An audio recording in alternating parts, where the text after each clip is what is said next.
already looking at problems. Speaking of problems, our democracy, we're going to get into that. And then we're going to do a vibe check. Is woke officially bankrupt? It's the Line Podcast.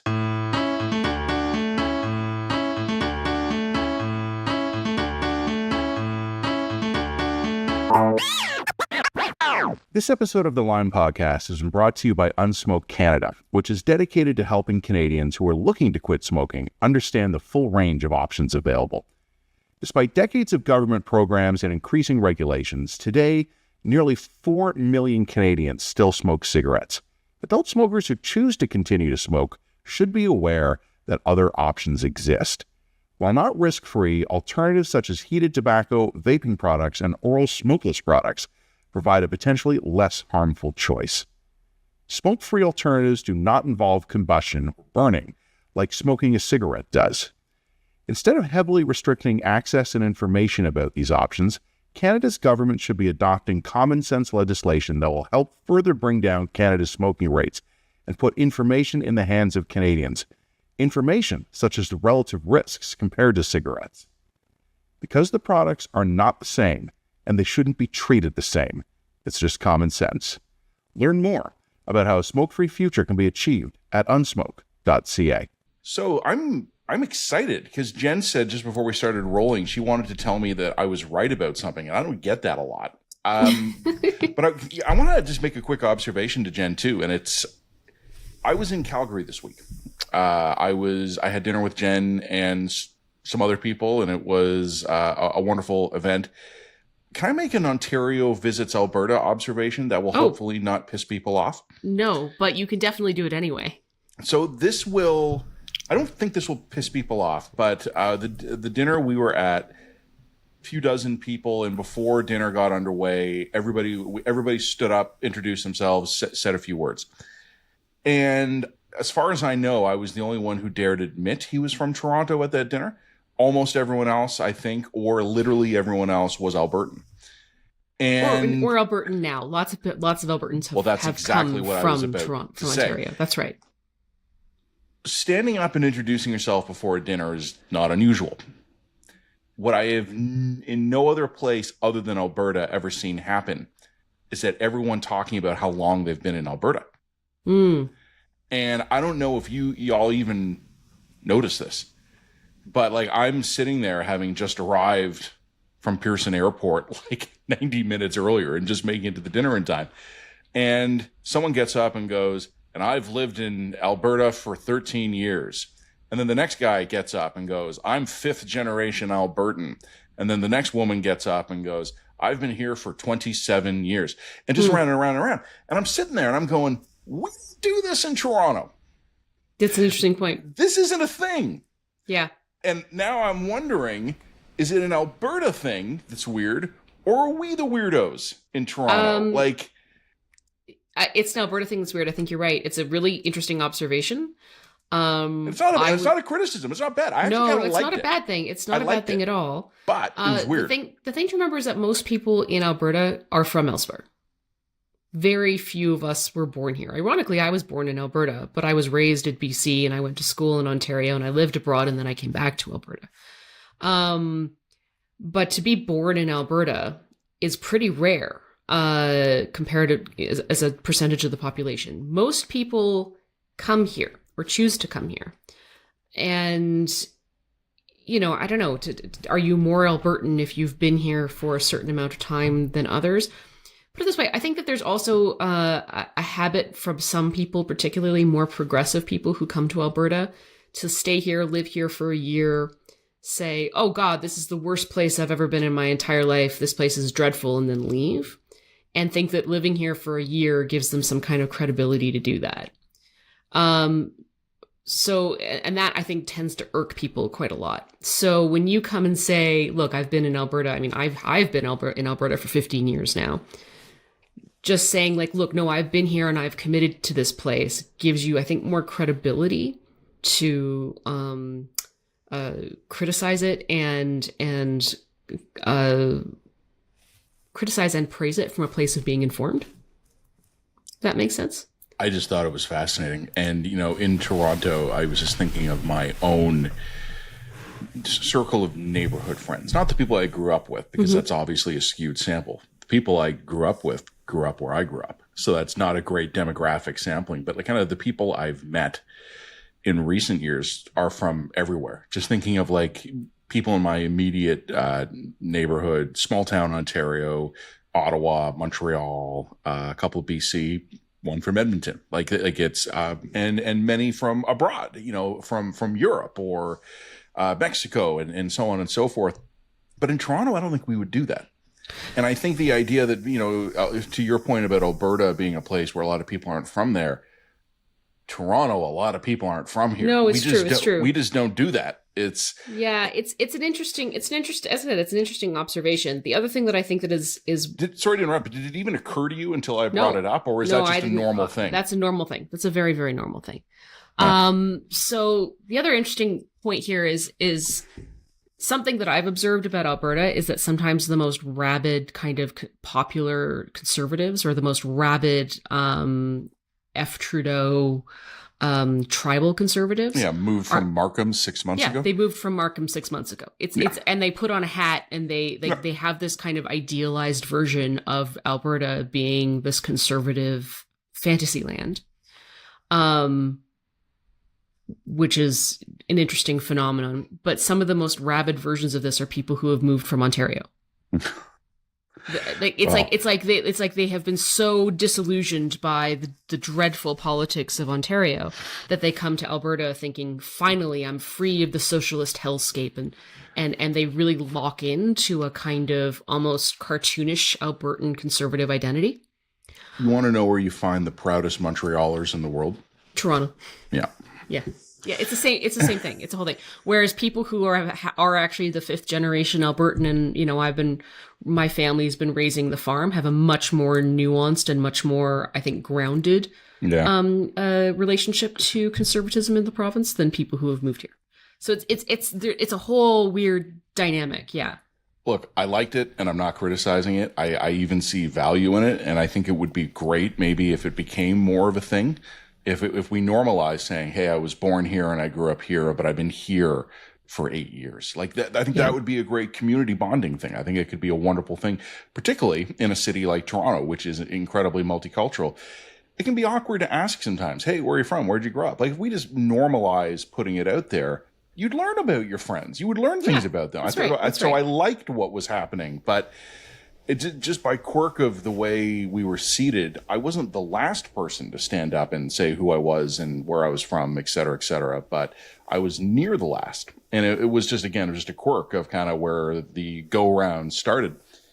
And I'm just sitting there politely, and I'm sipping my beer, and I'm just listening to like 36 people go up and tell me to the calendar month when they arrived in Alberta.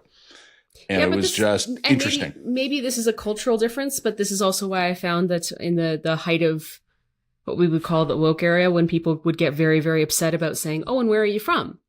This was treated as some kind of racist microaggression.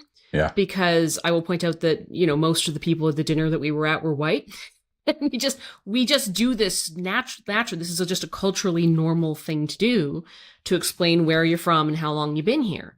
It's normal. It's very, very normal for white people to do this, in Alberta. And notice they're not talking about, how to say this? We're not talking about how long have you been in Canada or were you born in Canada. They're asking specifically, how long have you lived in Calgary? How long have you been in Alberta? So yeah, it's a very, very normal thing to do. I don't think there's any, there's no malice attached to it at all. I didn't perceive it as such. It just, no, to me, it really wasn't.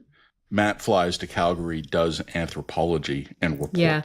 Well, it's an interesting thing. Is that I've probably been here too long to notice stuff like that anymore. Oh. So it was an interesting point. You never smell your own house. Yeah, exactly. So look, we wanted to talk about Carney's first week. Whoa, hang on. No, I'm going to get to the part where I admit that you were right. Oh, okay. Whew. I'm just transitioning. I'm giving it a moment. I'm letting the moment breathe. Yeah, you were right. About what? You were right. So basically, before the election, I don't think you and I were far apart on most issues. I was perhaps moderately more hopeful that maybe Carney Carney, who is able to speak like an adult and speak to us like an adult, was maybe going to be able to shift the direction of this government. And I held up some marginal hope that that was a possibility at a minimum.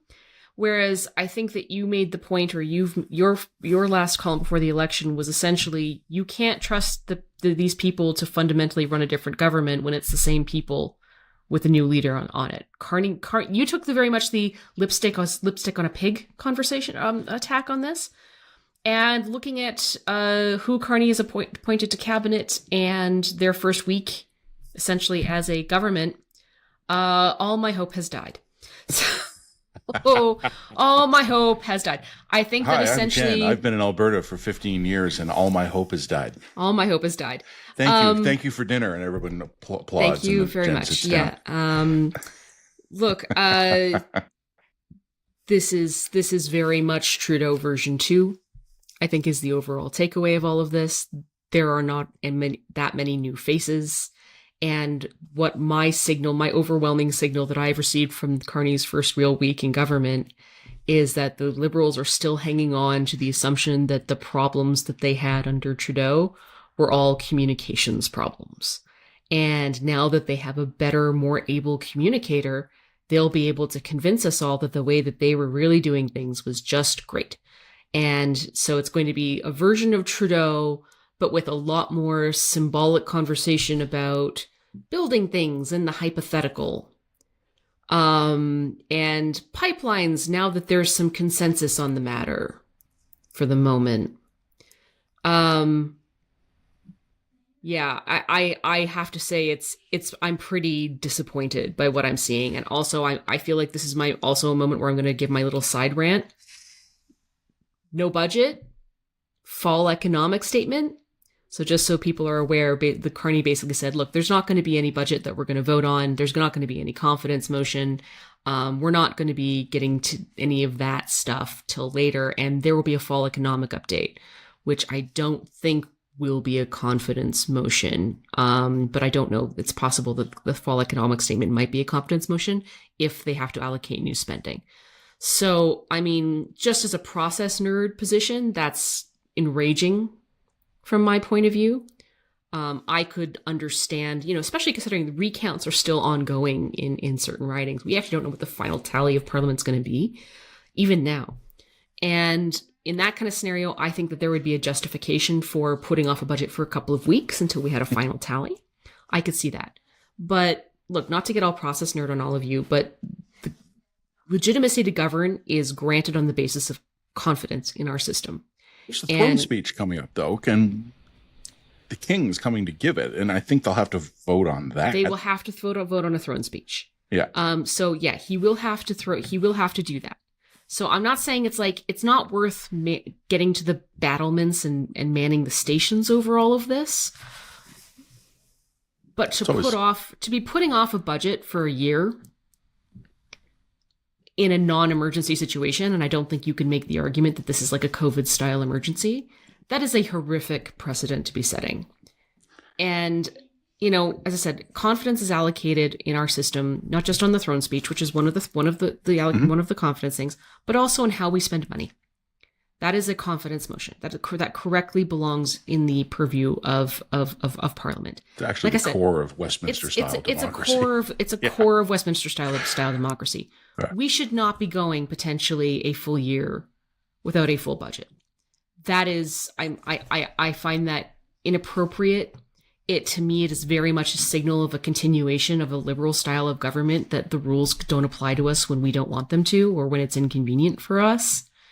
I think it's a horrific precedent to be setting, because it is a precedent that future governments will now follow because they're going to get away with it. And it pisses me off. I don't know if you want to get into the details of the cabinet, but yeah, we I do, but let's just wait a couple minutes on that, because I actually want to reply to what you're saying there. I'm fascinated because obviously, like, you just shared your views, and you and I hadn't spoken about that, so I'm hearing that for the first time. But I've been talking to other colleagues who are in the media, and they're expressing views almost verbatim what you're saying. They're really disappointed. Andrew Coyne, friend of the line, had said on Twitter, "We've been had," and I kind of just laughed. I'm like, dude, like, well, maybe you were. Matt hasn't been had. Yeah, and but I would flip that around just a little bit. You and I are usually in a race to figure out who's more grim on any given week. I've been observing the Prime Minister this week and looking at the cabinet, and I think some of what's in the cabinet is great. Some of it's really awful. And my only real response to any of it was, oh, that's your son in the background. That's my son. Sorry, both my kids are home today. It's a long weekend, so we're just going to get. I didn't know what that was. We're going to get some cameos going on. There's nothing to be done. I didn't realize he was home. I thought I was hearing something in the background of my house. No, it's all good. No, look, the cabinet. We'll talk about the cabinet specifically in a minute, but my main sense, and it's just funny in terms of who's the optimist or who the pessimist this week. I feel fine because this is exactly what I expected. Right. And it's not what I wanted it to be, but okay. So, what have I seen from the Prime Minister thus far? I've seen some tone shifts from the Prime Minister in ways that are good. I've seen some corrective action in the cabinet in ways that are good. I've seen some stuff in the cabinet that I think is not good.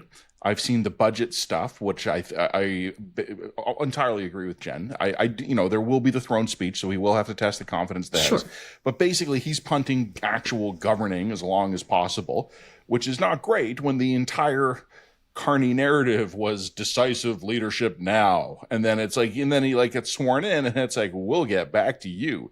So it's basically what I expected. And I'm not defending it, but I can't pretend to be surprised. And one of the things that I just think is TBD, to be determined, is what Carney tries to do as Prime Minister, because I don't think we've really gotten a sense of that yet. We might in the next couple of weeks, and that's me going to my maximum optimism ceiling. In a couple of weeks, we might have Prime Minister Carney make some really good moves and do some smart things and kick ass on the cabinet front and whip some ministries into shape and put some heads on pikes to set a new tone about discipline and deliverology and all that stuff. Or none of that might happen. We could go absolutely nowhere and we could accomplish absolutely nothing. I don't know.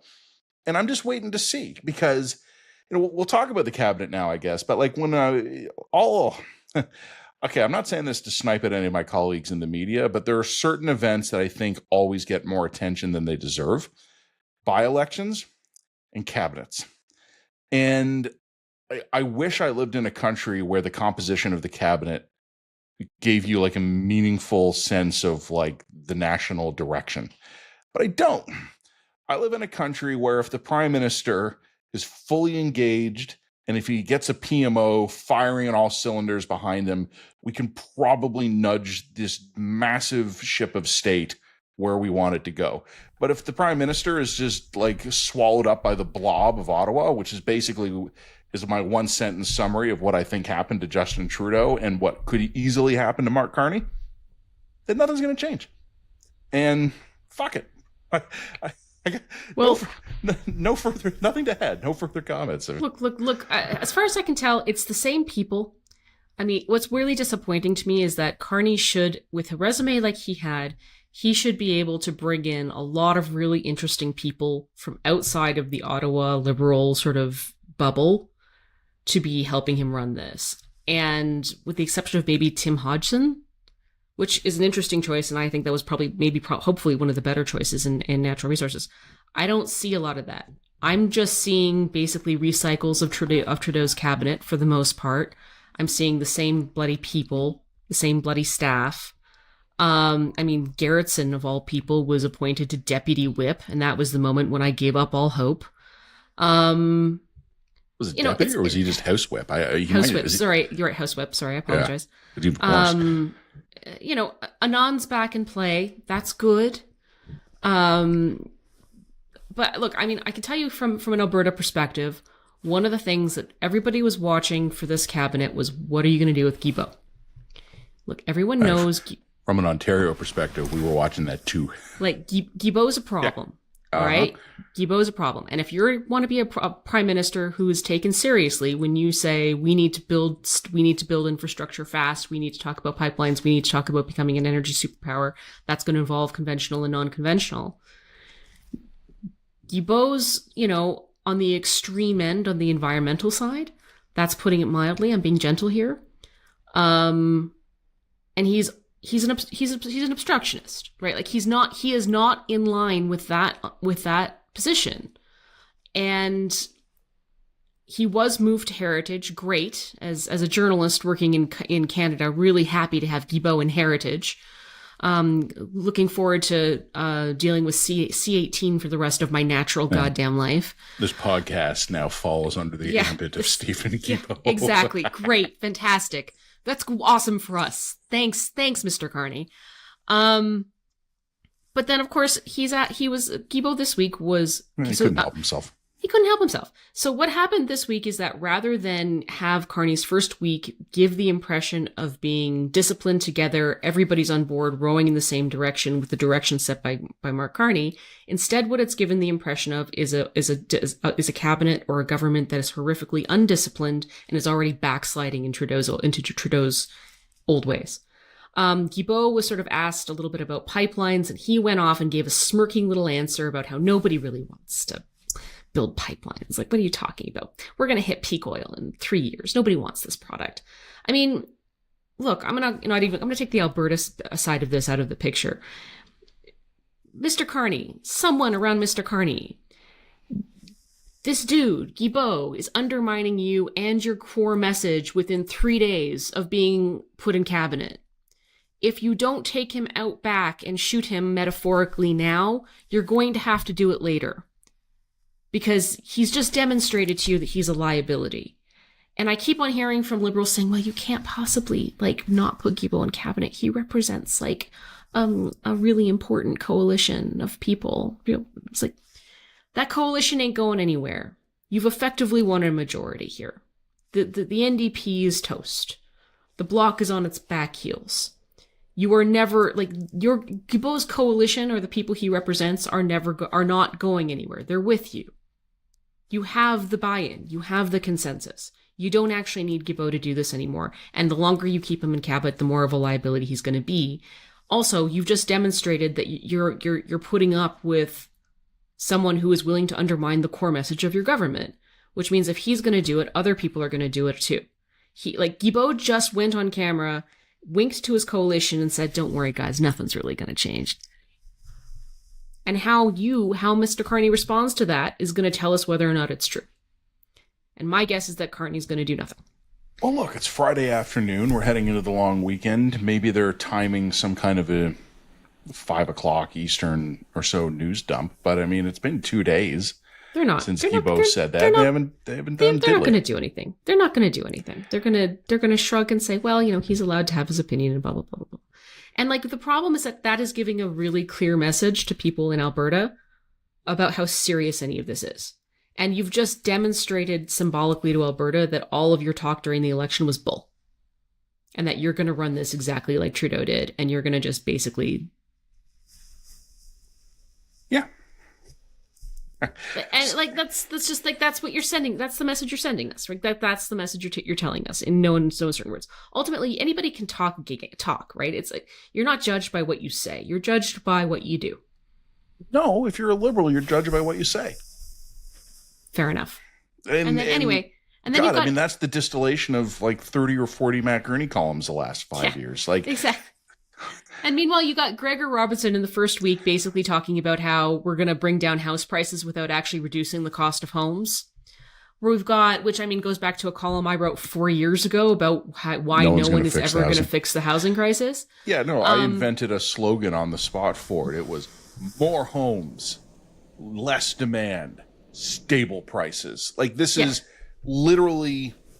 You don't have to have read your Adam Smith cover to cover to know what Minister Robertson is suggesting is insane. Well, unless... And then he tried to do a cleanup on Twitter where he just made it worse. He did. And so unless what you're trying to claim here is that your housing policy is going to be a 2-tier housing policy where poor Canadians are going to get put in frankly shitty prefab homes that won't be able to build any equity because they're going to be perpetually affordable.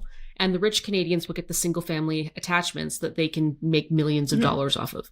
And the Canadians in the prefab homes will till the fields for wheat, and they will pay the rich Canadians in bushels of. Yeah, there's a word for all this. Yeah, I know. Yeah, like that is your housing plan at this point. It's a housing plan in which certain aspects of the Canadian economy and certain people who didn't come here soon enough or who weren't lucky enough never have an opportunity to get ahead in the society, and the people who were able to inherit money or buy in early enough are going to be fabulously wealthy. Hey, just speaking as the future Duke of Leaside, I am extremely excited to have serfs. I'm going to take great care of them. Well, look, I mean, we couldn't be taking worse care of them now could we?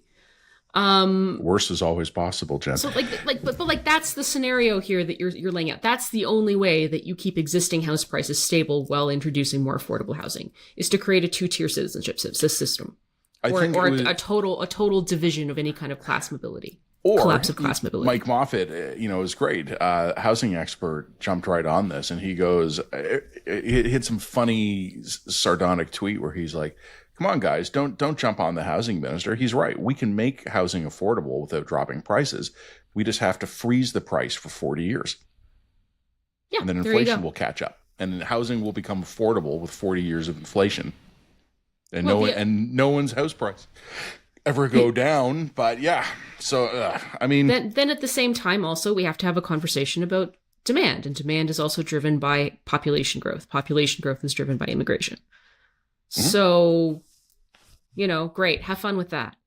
And then of course you had Sean Fraser, basically the newly appointed, what is he? Justice, thank you. And Attorney General. Basically being like, I'm going to be a Justice and Attorney General and work from home. Okay. I mean, so basically he's taking his job as seriously as we are. And we're podcasters who blather into the aether for hours at a time. So, I don't know, like what about... I'm too busy being a duke, but you could be the new AG. Sure, perfect. Could be worse. I mean, look, nothing about this first week gives me the impression that these people have learned their lesson, or that they've fundamentally reevaluated their time in government or are shifting to meet the moment.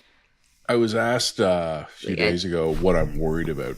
I mean, first of all, could you narrow it down, please? Yeah. But one of the things I'm worried about in a relevant political sense is that both the Conservatives and the Liberals are going to draw the wrong lessons from this election. And we might have been better off if the Conservatives, and I just mean in like a societal level, if we could have knocked the Liberals down about 15 seats and brought the Conservatives up about 15 seats, because I think the Conservatives might tear themselves apart in a fit of rage because they're convinced that nothing will ever work for them, whereas the Liberals probably feel overly vindicated for the last 10 years. And I don't know if that, like, as a country, I don't know if it's healthy to have both your major parties taking the wrong conclusion from an election.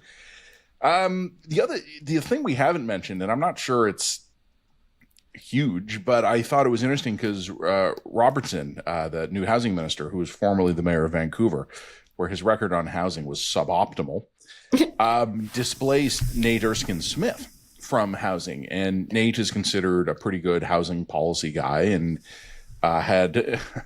Nate had said he wasn't going to run again to spend more time with his family, but then Trudeau put him in the cabinet, and Nate said, okay, I'll run again. So he runs again, wins another nominally 4-year term, and is immediately dumped out of housing. Poor Nate. And I don't care. And sorry, Nate, if you hear this, I don't, like, it sucks for you, man, and your family. I'm not pretending otherwise. I don't mean I don't care in that sense. I have human sympathy. But I don't care about the balancing of a cabinet because lots of factors go into it. Lot of things go into it. Maybe Carney feels terrible, but he had too much GTA representation. Like, I don't know why Nate got bumped. I don't really care. It doesn't matter for my point. My point is simply that Nate had basically said on Twitter that he's disappointed and he feels disrespected, but he wishes the team all the best. I thought it was a completely fair statement. Yeah. And people are just sandbagging him, going, oh, that's uncouth. You don't say that in politics. I would like to look into my high definition camera here. I'm gazing into your eyes, okay? Staring right into your eyes. If you are a politico or political adjacent, and we know a lot of you listening to this are, it's okay to sound human.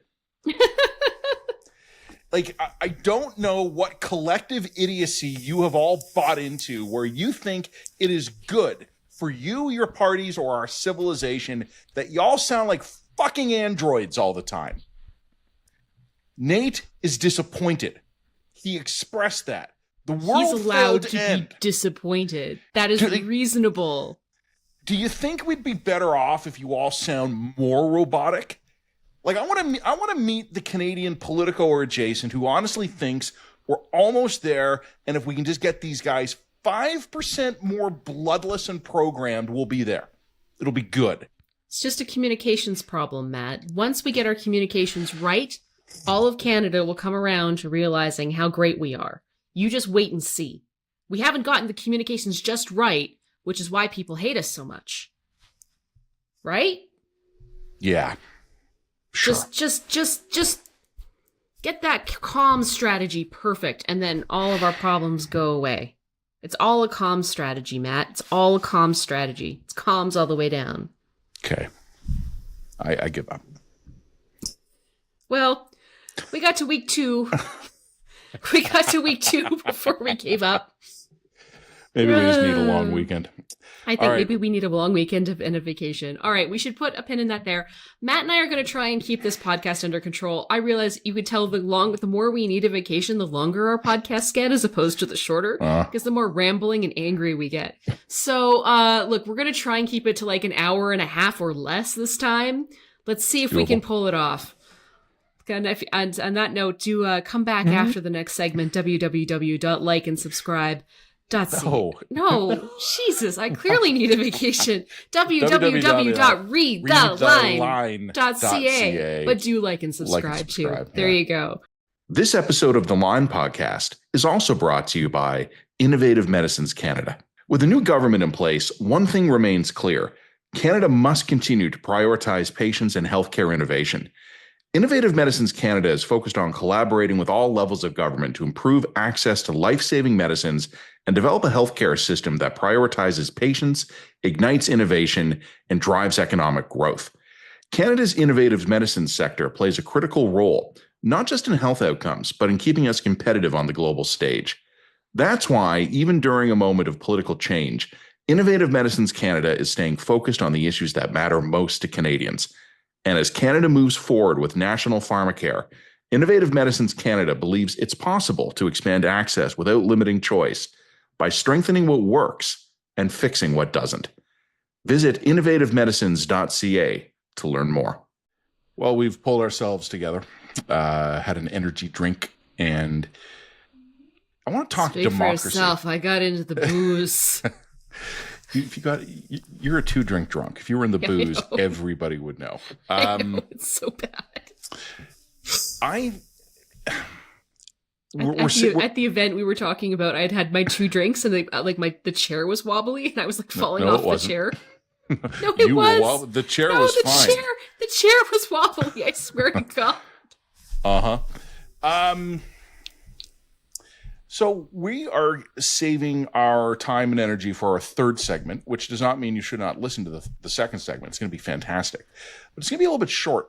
One of the interesting things, I was asked a question at a lunch talk I gave this week. I was asked a question: what is working well in Canada? Kind of as a corrective or counterpoint to the Canada's broken narrative. And I've mentioned this before on the podcast. I'm going to give him a shout out once more. Alex Usher, years ago on Twitter, had this great thread where he basically just put a call out. He said, subject matter experts, like policy experts and wonks, tell me your field if it's going great in Canada, if we're doing like a really good job on it. And he did get some answers, but there weren't many. And the funny thing is, the 2 things that I can remember as being widely recognized, this is probably 5 or 6 years ago, as areas of Canadian genuine excellence were monetary policy and the immigration system. Oh. Oops. But I think, yeah, I know, it's sad. But one of the areas where I do think Canadians have generally been able to have, I'm not going to say pride seems exaggerated, but confidence, is our electoral system. Yes. The machinery of democracy, not of governance, but of democracy, works pretty well in Canada. You know, the federal election we just had, I walked to the Finnish Community Center, which is a weird place to vote. I always get to say hi to the old Finnish ladies. And then I go to the basement, and there's a couple of nice ladies there too. And then I get a piece of paper and a pencil, and I tick my box. And while I was there, I helped a lady who was juggling a baby in a stroller and was having a hard time. And, you know, I bought her the 10 seconds she needed to go vote just by, you know, bouncing the kid around. It was a nice little moment in a democracy. How our democracy works is usually really, really good. And you look at the shit show to the south. Yes. It's like gerrymandering and all kinds of issues like that. Putting an X with a little pencil or pen on a piece of paper that goes into a box and then it gets counted. It really works well. But we're having some problems this time. And it's like, I don't want to overreact to this, but is it Terrebonne or Terrebonne? I don't know how to pronounce it, but that riding. We're English. Nobody's expecting miracles from us here. Terrebonne. Terrebonne. Whatever. Somewhere in Quebec, there was a riding that was taken by the Liberals by one vote. And there have been now, I think, 5 or 6 proven ballot issues. And, you know, I'm not a conspiracy theorist. I get it. You know, you're having millions and millions of ballots going to be cast. There's going to be an error rate. Yes, but the problem is we actually have a judicial recount having shown a margin of victory of 1 vote in a riding that now has a half dozen voting issues. We have to do that election again. Yeah, you actually have to redo the election. Yeah. You've got to redo it. Somewhere up north, was it Yukon, where there was some issue with hundreds of ballots weren't counted because of like a logistical fuck up? Like, well, I don't know all the details, but what are we doing? But also, most of the time, that's fine, because most of the time, elections aren't that close. In most ridings, most of the time, elections are won by thousands of votes, not dozens. And so therefore, if there's a certain error rate in the ballot counting or a certain error rate in terms of, well, do we count this ballot or not that ballot? Firstly, that happens every election. That's very, very normal. That's nothing to be conspiratorial about. But because the elections are usually won by pretty healthy margins, 6 sort of dubious ballots kind of comes out in the wash. So what's exceptional about this is not necessarily that the mechanics of democracy have screwed up. What's exceptional about this is that there was so many incredibly tight races, that this was such a tight election. That's what's new here, not the anomalies. Anomalies are extremely normal. This is why there's scrutineers in the room when ballots are being counted, just so that people maybe aren't aware or aware. All of the parties field scrutineers in the ballot room. Like, everybody gets locked into a room when the ballots are counted. So each party will have their own scrutineers in the room as the ballots are counted. And if there's a disputed ballot, the scrutineers can flag it. So like there can be fights inside these rooms about, no, that should be counted. No, that's a spoiled ballot. No, that's unclear. That ballot was improperly done. And by the way, people spoil ballots all the time. I mean, I've spoiled most of my ballots the last 10 years. I do. In fact, a lot of journalists, for example, don't vote. We spoil our ballots. So it's a really, really normal thing for journalists to do. Not all journalists do it. I certainly have always done it. I will go and I will have my ballot counted because I think it's important to vote, but I spoil my ballot. And that's because I believe I have a certain role to serve in democracy, and my role is to not be on a team. I have an opinion, but I can't have a team. And for me, spoiling my ballot is showing that I am going to respect the franchise, while at the same time not psychologically aligning myself with any team. So there are reasons why people do this, and there are reasons why people protest by spoiling their ballots. It's not unusual to have spoiled ballots, even a lot of spoiled ballots in a ballot box. So there's nothing reason to be suspicious about that, and it doesn't mean that there's anything wrong with the governance of our system or how our system's working. But to Matt's point, you have to redo this particular riding. Like you should do the one in Yukon too. Yeah, like you can't put the toothpaste back in the tube now. And these ridings were just too close. You have to redo it. The integrity of the system demands it. Yeah, that's And right. this is, people are going, oh, but it's going to cost $1.5 million That's to do table it. stakes for democracy, man. It's Sorry. democracy. Yeah. That's what it costs. And I think to your point, Jen, first of all, everything you've said is true. There's always a fraction of a percent margin of error in every election that just doesn't normally matter. Part of me wonders if that's why we don't seem to know how to deal with it. And we're not in a position where we're used to things mattering. Sorry, that's too vague and a popular thing. We're not used to having elections where the margin of error, the baseline margin of error, ends up actually being within the margin of victory. Yeah, that's right. It's such an unusual event. I think we don't know how to respond to it because we don't have a lot of precedent. That's right. What I'm going to say is that we were talking about Mark Carney a few minutes ago. I'm still waiting to see more of the guy before I decide whether or not I'm impressed by him or not. And right now I'm not, but I'm also not disappointed. But this is an opportunity for him to step up and to work with the necessary people and to go, you know what? The integrity of our democracy requires that the system not just function efficiently, but that it be seen to be beyond reproach. We're calling a couple of by-elections. And that's also probably going to be necessary for Pierre Poilievre to get in his seat. Sure. So there is, let's take a look around. Let's, this is, again, I'm speaking to the politicos here. Guys, this is an opportunity for you to show us that you get it. Well, I'm going to dispute one thing here. It actually isn't that unusual for a riding to get this close and for it to be disputed. That actually usually happens in most elections. There's usually always a one riding. that's 70 votes. There's always one in the family. No, there's always one riding that I don't even think this is the first election in my memory that has been decided by one vote. That is really not abnormal. Usually in every election, there's one riding that's really close, on for various different reasons. The reason why we're paying so much attention to Terrebonne is because the actual overall outcome of the election is so close. So I think the latest tally right now is that the Liberals have 170. That would make them too short of a majority. That's why we're giving so much of a crap about this particular recount. Normally, in a more normal election, minorities are the anomaly, and we usually will have a party have a reasonably healthy majority of a couple of seats one way or the other. And so therefore, if there's a weird anomalous recount in one election, one riding, it's not going to change the overall composition of government. So there's a couple of things that are happening. One, this election was unusually close. So the normal levels of anomalies are sticking out as opposed to just becoming statistical white noise. And on top of that, the overall outcome of the election is unusually close. So whereas one or two ridings might have flipped in a majority government and no one would have really paid that much attention to them, now we're all hyper-fixating on a flip of a seat or two because it matters. So these two things are what's changed here, not the anomalous votes.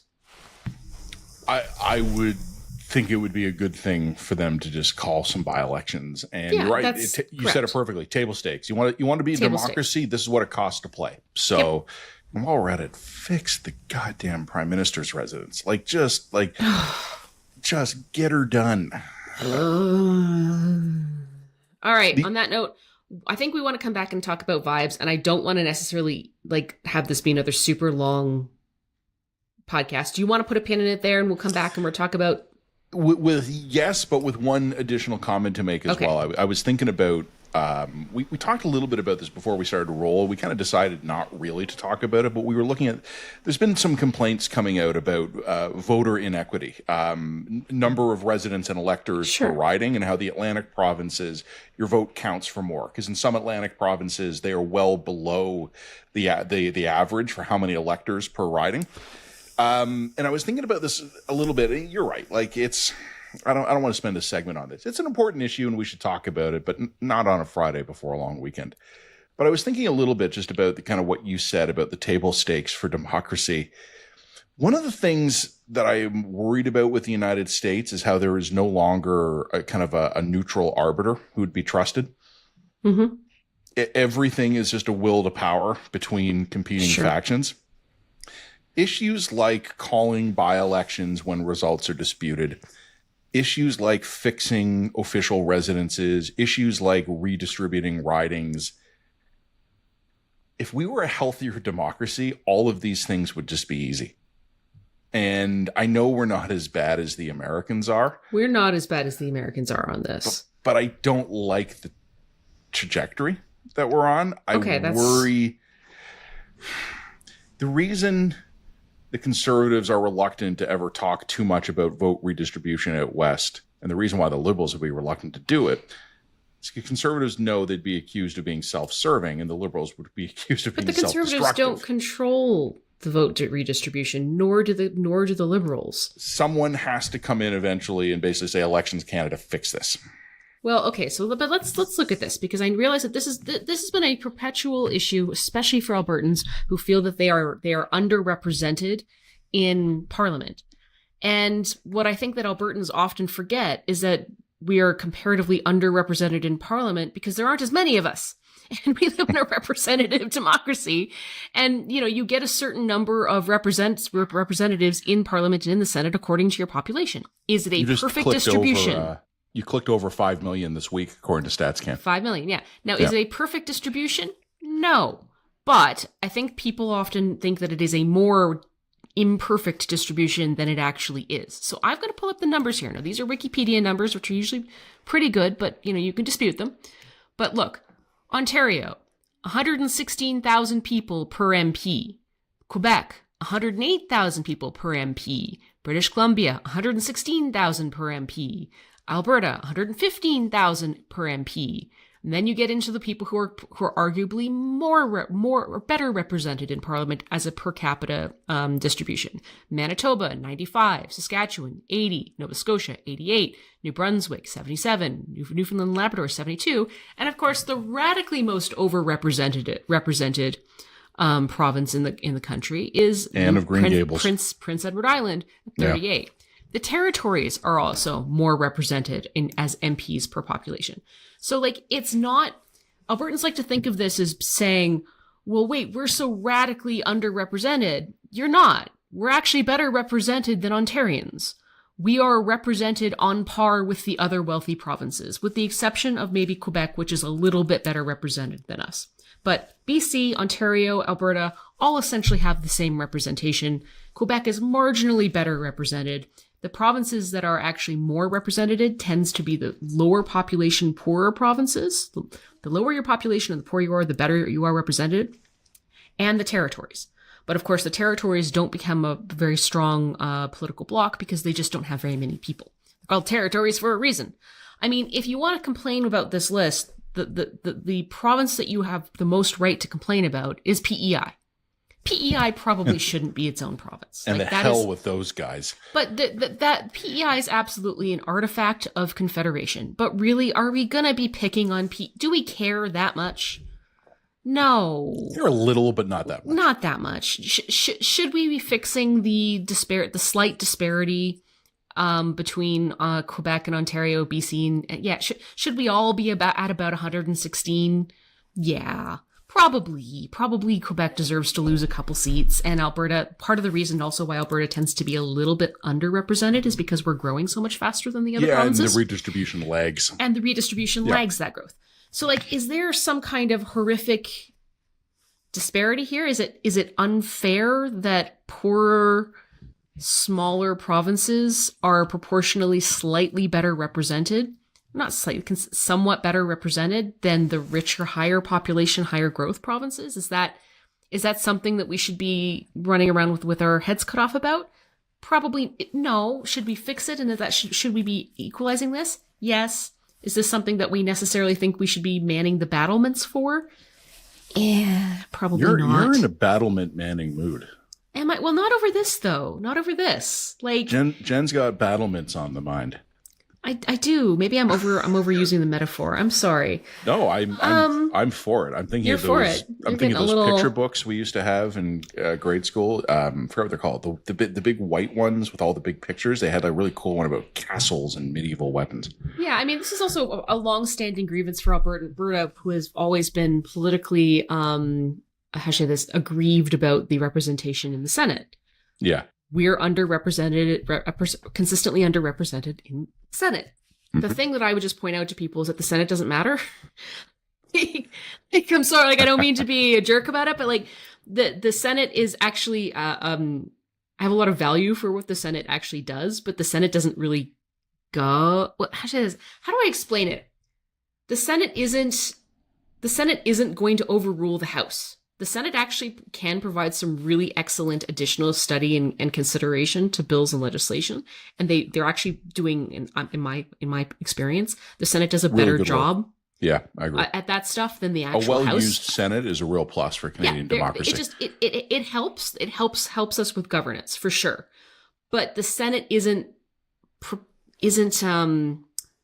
overwhelming or overruling the House of Commons in terms of what legislation gets passed or proposed, right? Like, they're more of an advisory body than a legislative body in that respect. Although I know that Dale Smith is going to be angry at me for making that point or arguing it, because he's going to say it's not technically correct and they're blah, blah, blah. Okay, fine. All right, shut up, Dale. But I mean, I don't really care that much if Alberta is marginally underrepresented in the Senate. I don't think it really matters. I think that our representation in the House matters radically more. And I'm not seeing an underrepresentation that is not commensurate with other peer provinces. If that makes sense? It does. You know what? I want to go talk vibes, but I have just one thing to say and we'll wrap it. You know what I'm going to say? No. Battlements. No. Like and subscribe. Like and subscribe.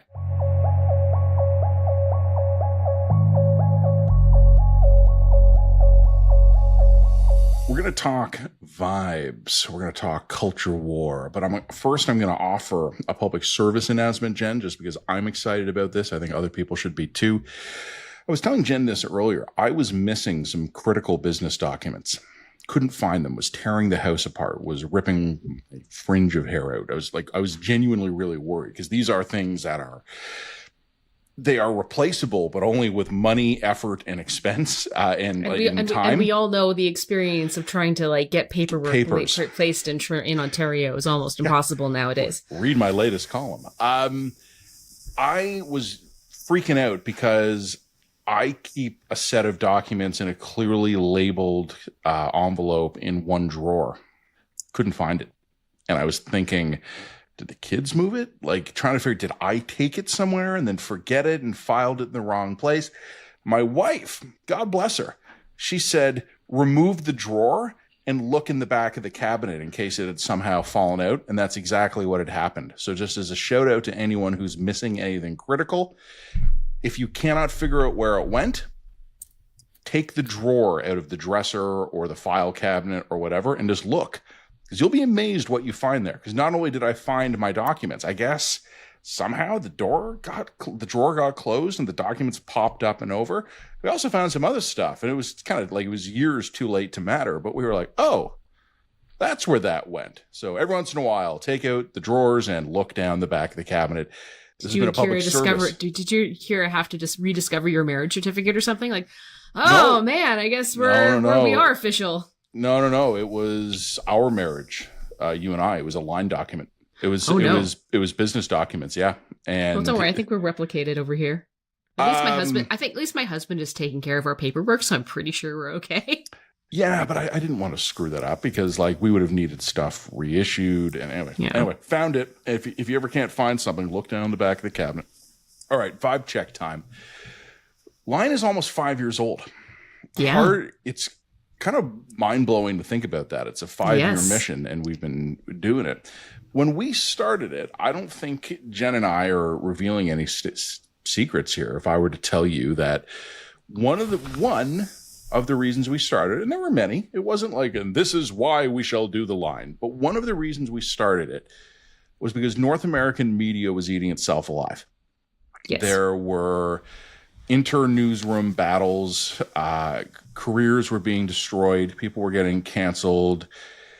What Jen and I would consider to be pretty foundational tenets of journalism were being displaced by more being on the right side of history and stuff like that. Yeah, there was a replacement of foundational tenets of journalism with an idea that journalism had some kind of moral obligation to be activist in nature. Mm-hmm.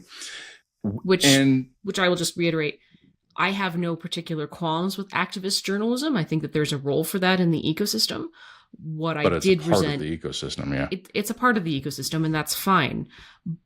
I'm not prescriptive about that. If you want to be an activist, go be an activist. If you want to be an activist journalist, be an activist journalist. Man, you do you. Do what brings you joy. What I did resent was the idea that the rest of us had an obligation to abandon our principles and standards and norms of journalism. Otherwise, we became, problematic or on the wrong side. That I resented. Like, no, I have principles and standards for what I think are important, and they guide how I approach my journalism. And I have a right to them, just as you have a right to be on the right side of history. And I think if we're being completely blunt and honest with you, Jen and I were also aware of the fact that even though she and I are both very much of the mainstream, we hold positions that are outside the mainstream. And Jen, look, I'm not going to tell your stories, but people had taken cancellation runs at me. They never really went anywhere. I guess I wasn't quite that polarizing, but there had been efforts, typically on Twitter or other forms of social media, to basically shut Gurney down, make him unemployable. And they'd come from left and right. Yep. And they never worked. And I think that, again, partially that's my personality, but partially I give credit to former employers I've had at the National Post or Global News who, anytime anything like that was whipping up, they would say, we got your back on this one. I've also had editors that were a little more squeamish than I would have liked and were not that great at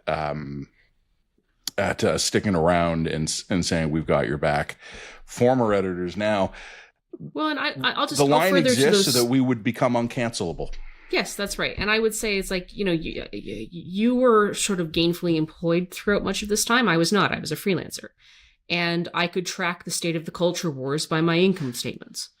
Over a course of weeks, and it was real weeks, I went from having a really healthy sort of collection of people I worked with right across the political spectrum, left, right, didn't matter, to having my opportunities dry up because I was deemed too problematic. And they disappeared. Was there a specific issue you'd written about? Like, what triggered that? No, I don't think there was even a specific issue. I just think it was decided that I was one of the baddies because I stuck to my positions on how I thought I should be approaching journalism, and I stuck to my positions on I was just too stubborn to change. And I really did not like I said, I had no issue with activist journalists. That's fine. If you want to be an activist journalist, you do you. But you can't be imposing your values on everyone else and demanding that they adhere to them. That's not how journalism is supposed to work. That's not how democracies are supposed to work. That's not the environment that we're in. And so you and I both looked around and said, this was being aided and abetted by a decline in financial stability and security. And by that, I mean, not only did I think a lot of people who were in leadership positions and should have known better fail to stand up for some of the foundational principles of a journalistic ethos, but when you combine that with the fact that the boat was falling out of the bottom financially, it became really, really hard to stand up for your principles. Like I say this, the people who cut the check make the rules, and the checks were not being cut with a regular rate, and people got scared. It became really, really hard to be willing to stand up to a mob or stand up to a crowd if you're not financially secure. It's a harder thing to do. And Matt and I both looked at that and said, we need to make ourselves uncancelable. We need to put ourselves in a life raft and just see where this takes us. And I'm eternally grateful to the people who signed up for the line, because you and I both started this with like $600 for a trademark. And we said, you know what, this could fail, and that's fine if it fails. But there have to be enough people who, want what we have to offer. There have to be enough people who are looking for the same sorts of things that our values are aligned here and what our approaches are, that we can at a minimum, keep our lights on. And that was really the only goal of it, just keeping our own lights on. And I think that the line both exceeded our expectations, and there were a lot more people than we expected. Different challenges come with being a subscriber-based model. I mean, I've ranted about this on this podcast before. You run into the audience capture problem. Mm-hmm. And I think that, if Matt and I were far more willing to, for lack of a better term, pander to our audience, we'd be bigger. And we're not, because we're stubborn. And we're not likable, and that's fine. But the people who stick with us, I'm just eternally grateful for, and I'm eternally grateful for the opportunity to be able to be of service to those people. Because we're not the majority, I don't think, but there's enough. There's enough for us to be able to maintain the life raft and maybe grow it a little bit. And that's all we asked for. That's all we wanted. Boat. Maybe even turn it into a small boat, but a boat. Not a ship, but a boat. There's enough there that we can do that. What's interesting, and the reason I brought it up today was, and this is something you and I have spoken about before, and it's something I think about, but I'm seeing it discussed more and more openly in interesting places. 5 years ago, when we started this thing, there was a very real chance that an errant tweet or comment or column would be career-ending. Yep. Not today. No.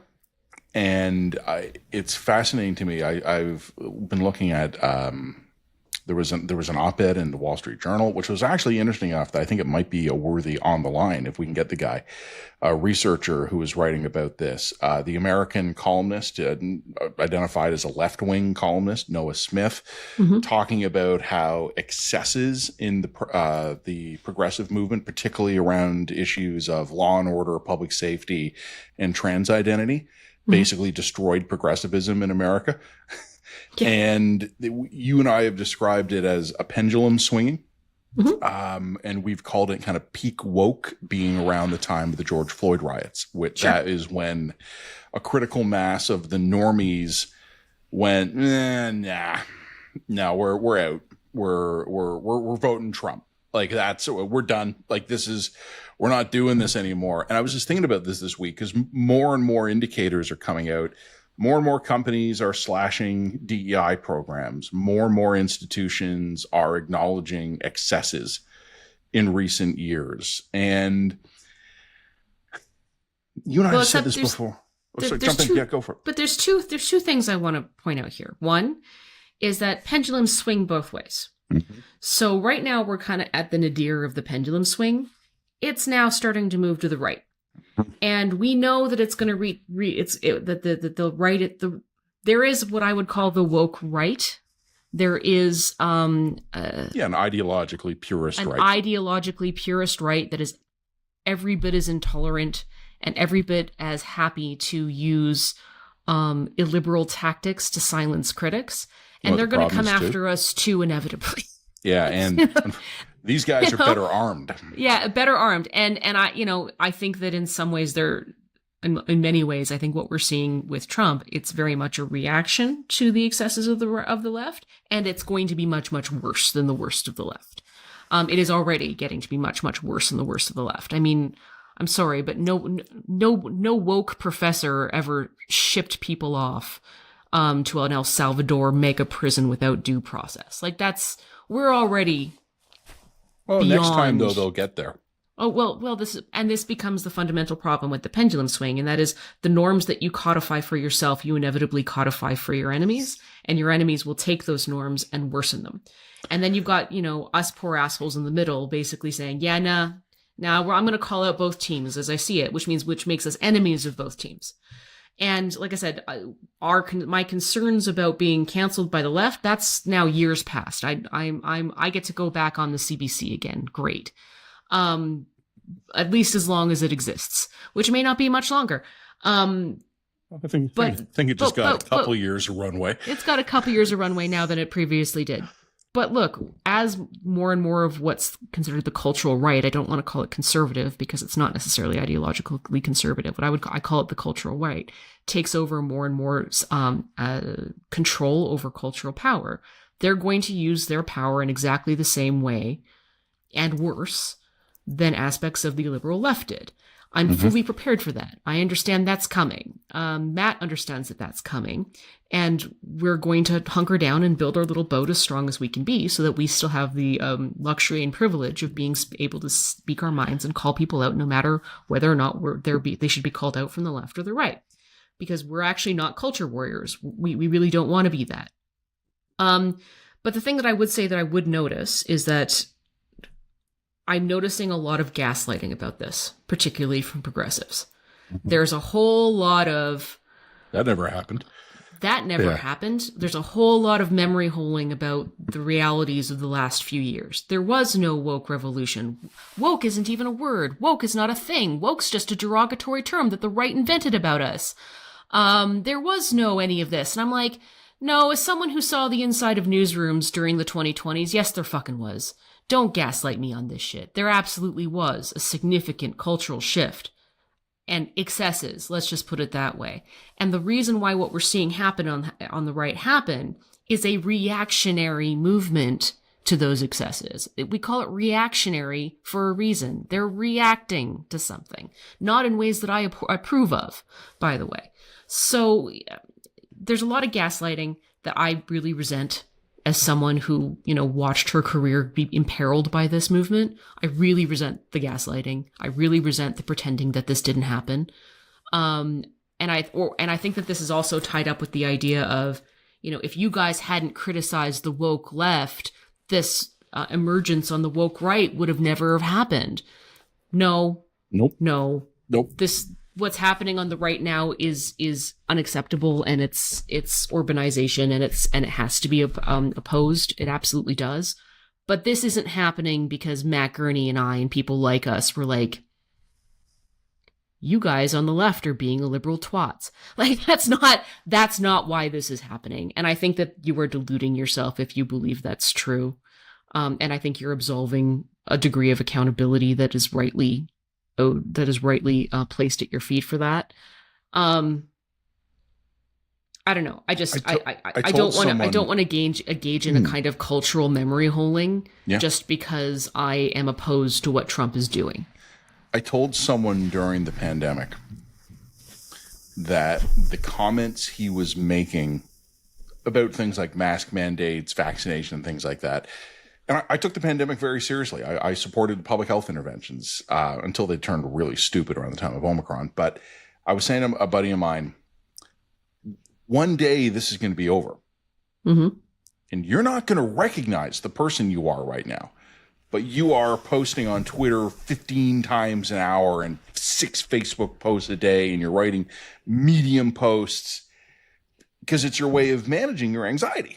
Right. You've got all this feeling in you and you need to kind of get it out. When this is over, you're not going to recognize the person you were right now. Right. And COVID was obviously one particular stressor and trigger. There were many others, but you're 100% right. There is a memory holing here, and I'm not aiming this at left or right. What I'm saying is to my fellow humans, if you think you're immune to this shit, you're lying to yourself. I'm not. I think I am, by virtue of personality and professional training, maybe a bit better able to kind of step outside myself and go, whoa, take a walk.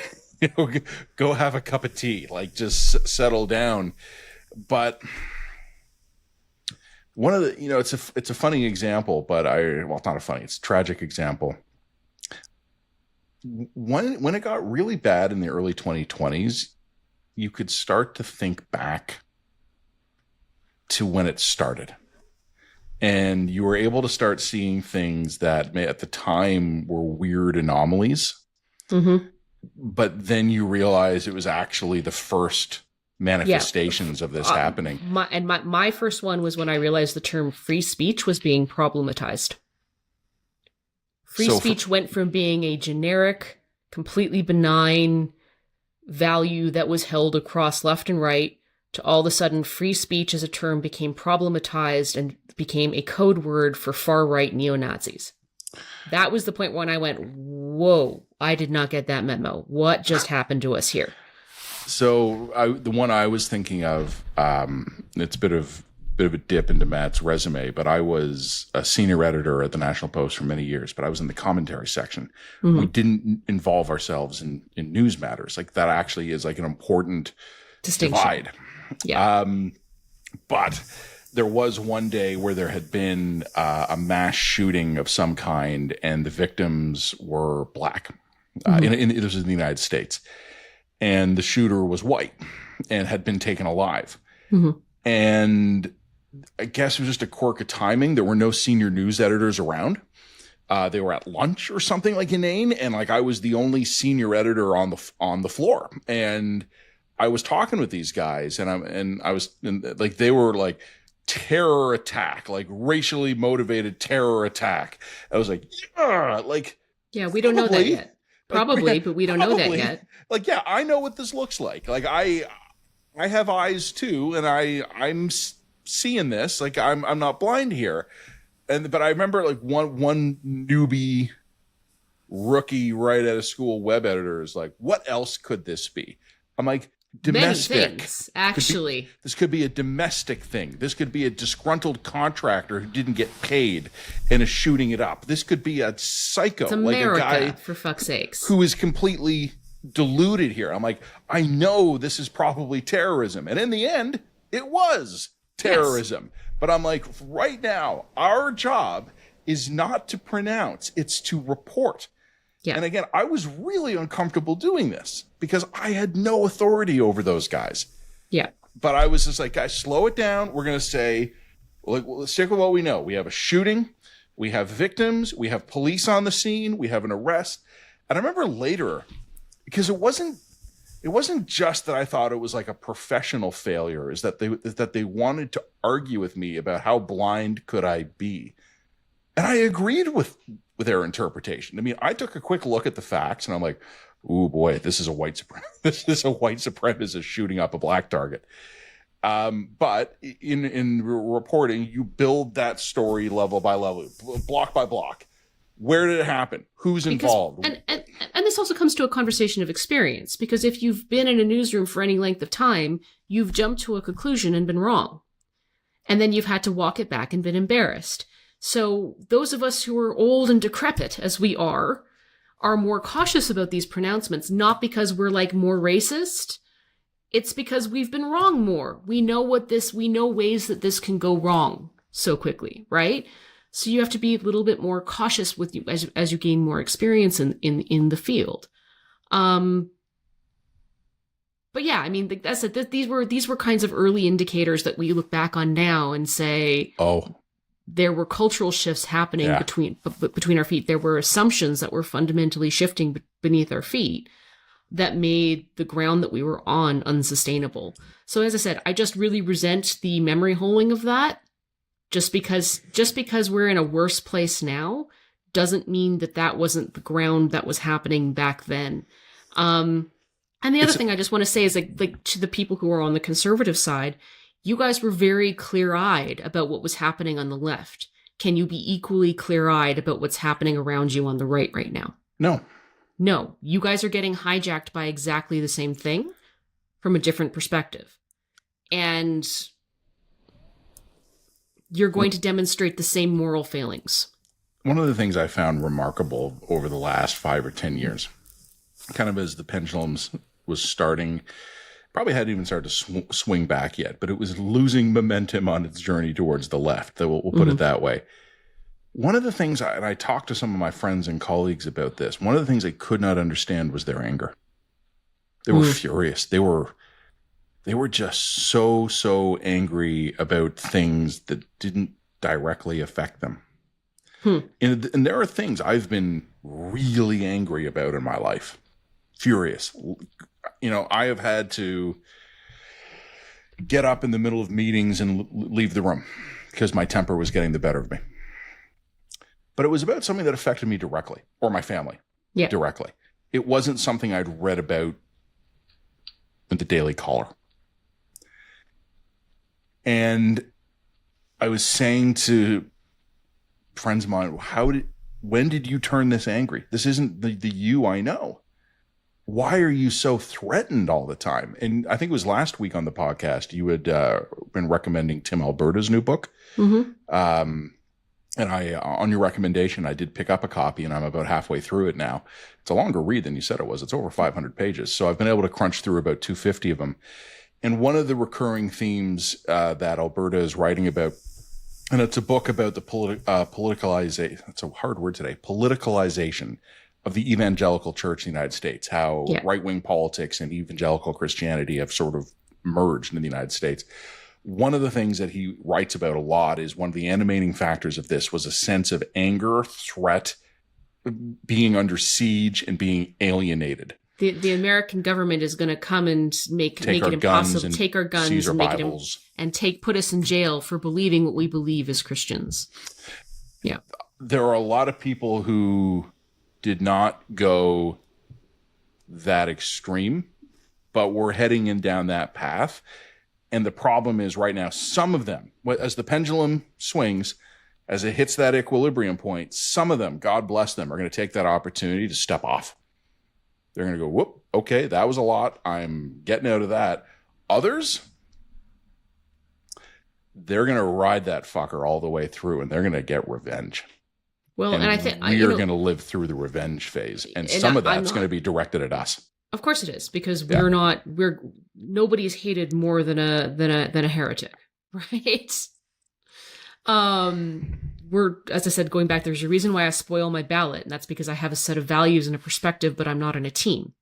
And one thing that partisans can never understand, or who are tribally affiliated with these sorts of culture war issues, is the idea that someone could choose to absent themselves from the team.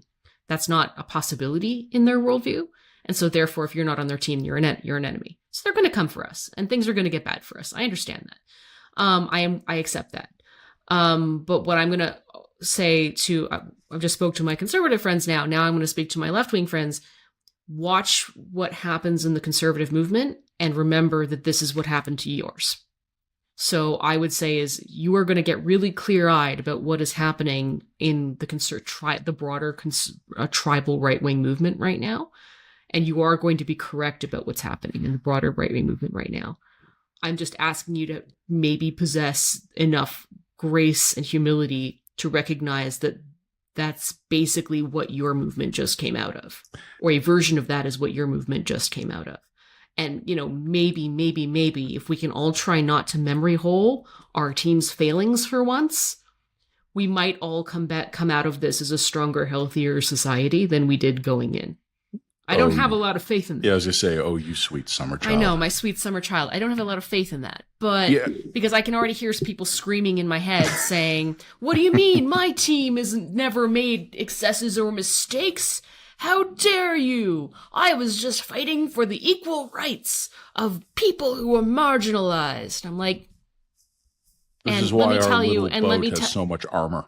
I know, and let me tell you, believe me, the conservatives who are justifying everything that they do right now believe that they are just as morally justified.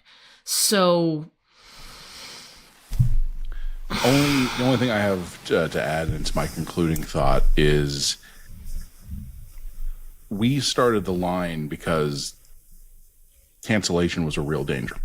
Mm-hmm. Especially for holding views like biological males shouldn't play female sports, hunting rifles aren't military weapons, Israel has a right to defend itself. Things that would have been unremarkably mainstream 10 years ago had become dangerous positions to hold.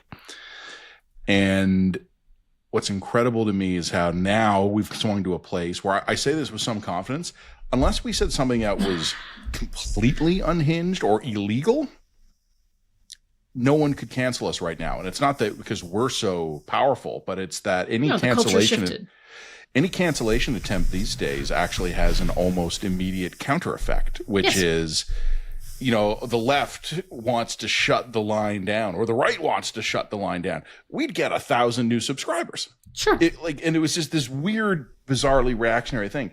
I just don't think it's going to be good when we're in what we just came out of was bad. Right now, we're in a place where I don't know if civic consequences are possible, and that's not going to be good either. No, it's not. And I will say, the pendulum never stops, man. The pendulum never stops. Once it starts swinging, it don't stop. Once we abandon the ideas that there should be certain norms that we're all, or rules by which we all play in the game of civic discourse, once we abandon that idea, it gets abandoned by all sides. So, look, as I said, I'm fully expecting that the pendulum is going to swing to a really nasty place now. And I'm fully expecting that, all the people who were trying to cancel us 2 years ago are going to reluctantly come to our defense 2 years from now, and vice versa. That's just the society that we're in now. And the only way to do this is to try and say, look, what are our values? What do we believe? What are our first principles that underlie our positions? And be willing to come back to those first principles and explain ourselves. And, I think that you and I are both liberal in the classical meaning of that term, small L liberal, and that is we believe in foundational liberal principles like free speech, like rule of due process, rule of law, individual rights. Like we both have these very, very basic centuries old principles that we think should underpin a society. And if we can come back to those principles in everything we do and everything that we write, I think we'll be fine. People will just hate us from all sides, but that's okay. We'll be heroes again to one side or the other. We're just going to have to live through a phase of being stuck in the middle. Sure. It's going to be great. Well, you know what? Fine. Someone's got to do it. I guess it's us. Happy long weekend, everybody. Happy weekend. Victoria Day. May 2-4 here. It's not May 20. That bothers me. I don't like 2-4s that aren't on the 2-4, but that's reasonable. Whatever. Everybody, www.readtheline.ca. If you have any sympathy for anything we've just said, check us out there. Sign up for a paid subscription. Free subscription will get you access to almost everything we do, but a paid subscription will help us out. It will help us build our boat, and it will get you access to content that goes behind the paywall. We haven't been doing that lately, mostly because of the election and the election cleanup. But our columns, Jen, I think it's probably time, right? It's time to start putting our stuff back behind the paywall. And then the other thing I would say is if you want to be in our comment section, I think we have one of the better comment sections in media right now. Like we have really, really intelligent commenters for the most part. Not all of you. Some of you I don't like, but anyway, kidding. No, I think actually for the most part, we have some really interesting discussions that happen in our comment section, and you have to be a paid subscriber to be part of our comment section. So if you want to be part of the Line community, that's the way to do it. Enjoy your long weekend. We will put a dispatch out at some point. We are taking Monday off. Jen, you have an On the Line coming up for Tuesday? I have it on the line. I am tentatively planning to talk to my friend and editor, David Perlich, who is the CBC's Vatican expert. Yeah, Vatican reporter. Okay, that's He's like amazing. He's got an incredible story. I adore him to bits. I will tell you all about him. You will know he's a riot. So you will have a lot of fun. Excellent. Well, everybody, enjoy your weekend. www.readtheline.ca. Many thanks to you for listening, for watching, et cetera, et cetera. I say this with trepidation and shame, but go Leafs go. And we will talk with you next week.